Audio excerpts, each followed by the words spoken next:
So here we are with the intrepid and irrepressible St. Andrew Eco-Reformation team.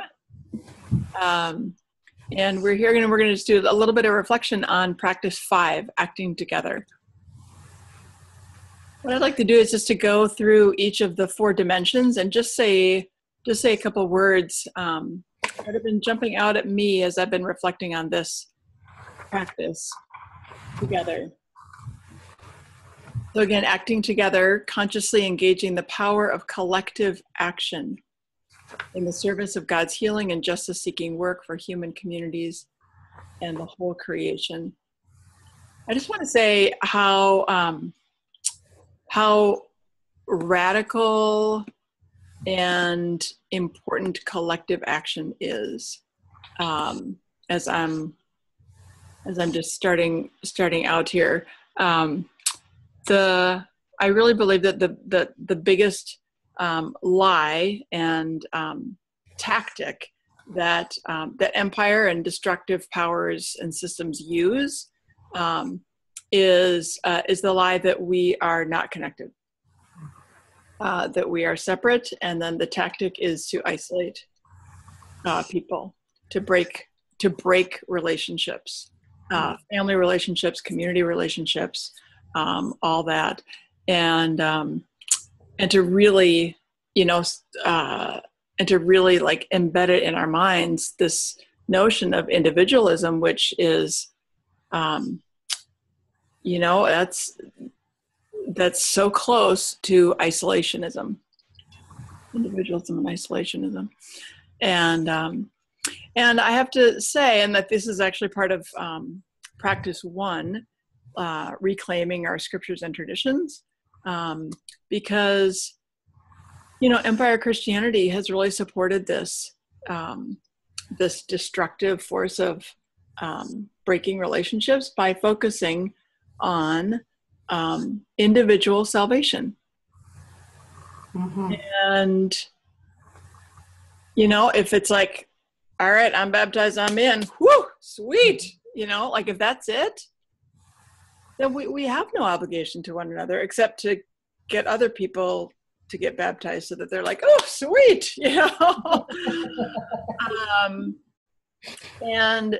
and yet what if salvation is collective?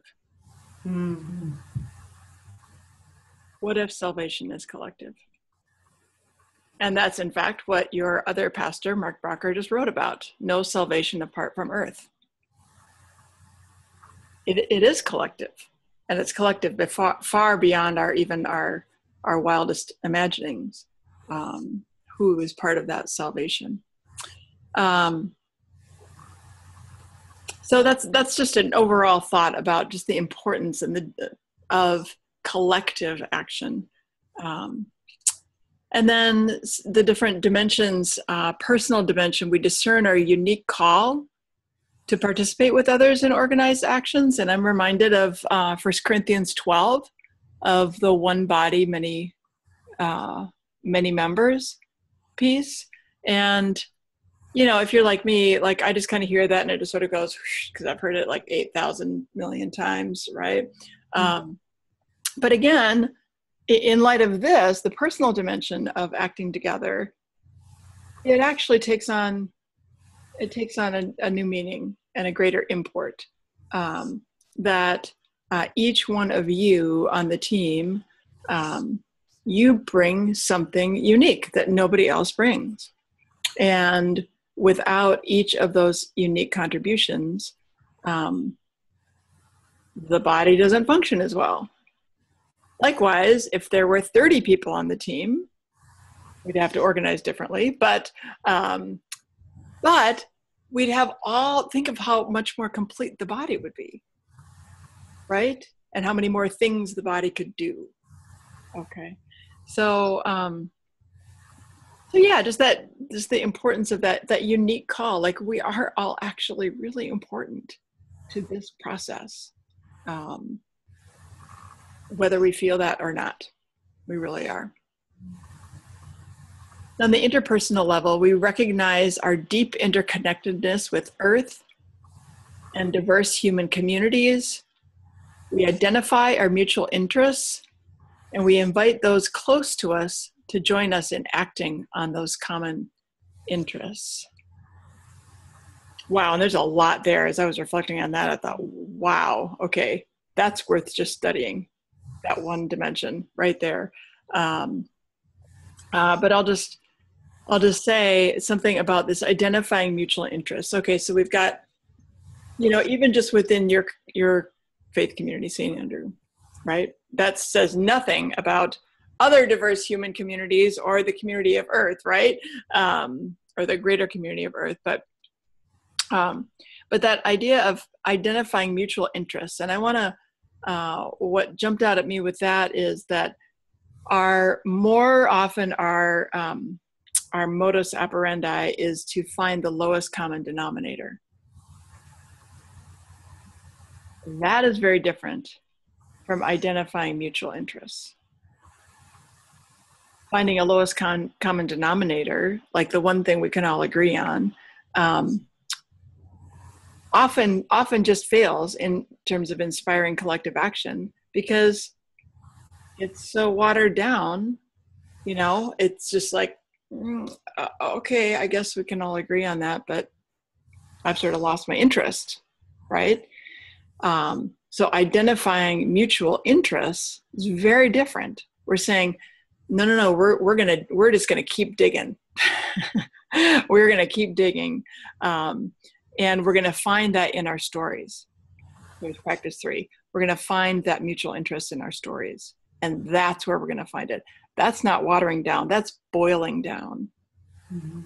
And that's a very different, we're gonna get something very different when you boil down something as opposed to watering it down. The faith community aspect, we nurture relational cultures. Again, identifying common interests and public issues affecting our communities so that we are ready to act together to promote justice and healing for the whole community of creation. And wow, this piece about nurturing relational cultures, and again, this is another piece we could just study all day. What does that look like? It looks minimally like relationships are valued as an end and not just a means to an end, right? But at the same time, they're also recognized as a critical piece of our power as a community. And then the third aspect of that relational culture is that not only are they valued, not only are they seen as powerful, but where they are also effective.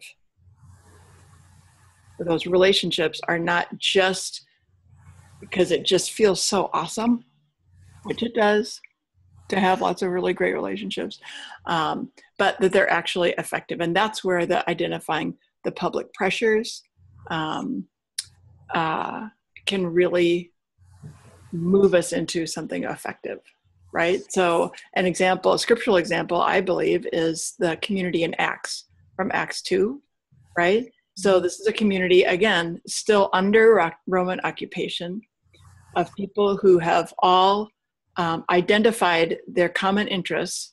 And their common interest is, the Roman taxation and money system and healthcare system doesn't work for us. It is not effective in caring for our families and our communities. We are therefore going to pool our resources and create an alternative economy. That's where relationships are effective, right? They've named something public, they've identified common interests, and they act together to support the relationships that they have. And then finally, that just moves us into the public sphere of joining or developing community organizing efforts through which we identify mutual interests, conduct power analysis, and act together to promote greater justice for human communities and the community of creation. So you're all, St. Andrew is part of MACG, Metropolitan Alliance for Common Good. And so I won't go more into that, but that's a piece. And how much can we, can you all in the community wed these two things, eco-reformation and MACG, and not silo them? Or any other effort, or any other organizing effort, right? Not silo them, but say, oh, no, this is all part of one piece. So those are things that I would share. And I'm going to invite you, in addition to the questions that are posed in the agenda about the specific actions going forward, I just invite you also just to notice how you feel. As you hear that, those just brief reflections, and in light of how this process has gone so far at St. Andrew, and what gives you pause and what gives you hope, and what might energize you going forward from here. So I'm going to go ahead and stop recording now.